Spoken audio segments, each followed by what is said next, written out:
This here is Adam Waldman's X account. He was one of Johnny's lawyers. Not sure if he's actually still employed, but I call him Johnny's lawyer anyway.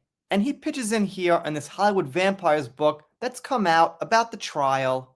And there's some mixed feelings here and there on it.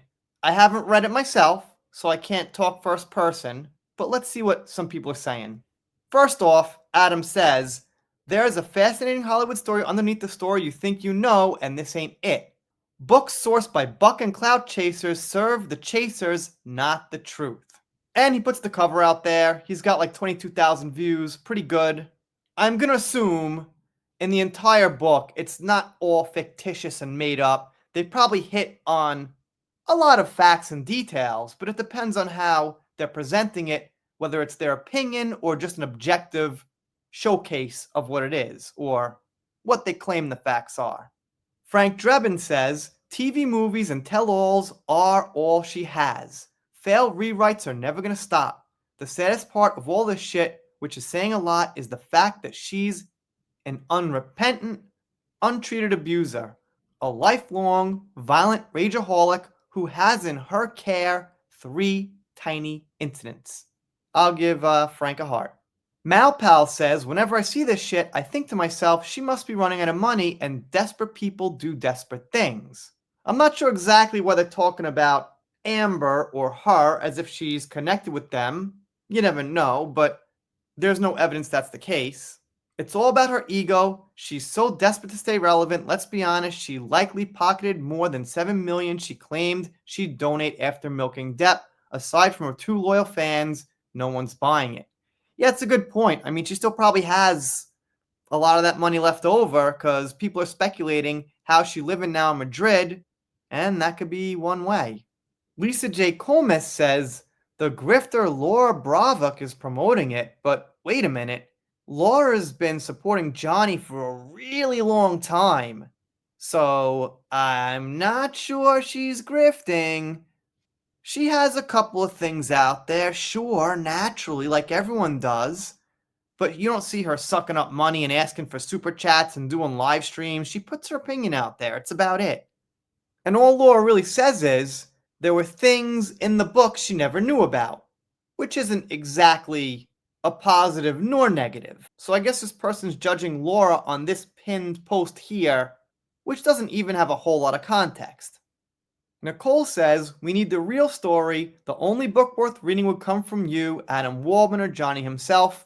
Yeah, that's a good point. Victoria says, thank you. I was waiting for someone on the inside to comment on this. My immediate reaction at first mention of this book was, did Johnny or anyone on his team sign off to this? They won't be getting my money or attention. No one should financially benefit from Johnny's misery. I mean, obviously, I've got an opinion on that. It depends on in what way you're spreading information. If you're a fan of Johnny, if you're positive about Johnny, and you're spreading the right message, I've seen from experience it can help show people what the truth is. Over the years, I've gotten tens and thousands of comments. Among some were, I didn't know about this. I think you're right. I'll support Johnny. They don't happen all the time, but, every week or 2 or 3 weeks, they pop up. I mean, not anymore, but, when the channel was still rolling with thousands of views a day, you'd see those. So it could be a good thing. People still claiming it's a grift to help Amber. I'm not sure how they know totally unless they read the book. Let's not forget, it's a book. It's not a 3-page article you could just say, oh, this is a smear. It's a couple of 100 pages with a lot to take in and a lot to consider. So all I'm saying is, I don't like to make assumptions about an overall body of work until I read it myself. But that's not to say I wouldn't doubt there are some grifting points and hopes of gaining clout. But the plot thickens because Adam does cut out some excerpts from the book. In the book, they do say that Christopher Boozy, or Boozy, whatever it is an internet expert. Maybe he's something of the sort, but we know he's got some very biased opinions and always takes one side of the aisle.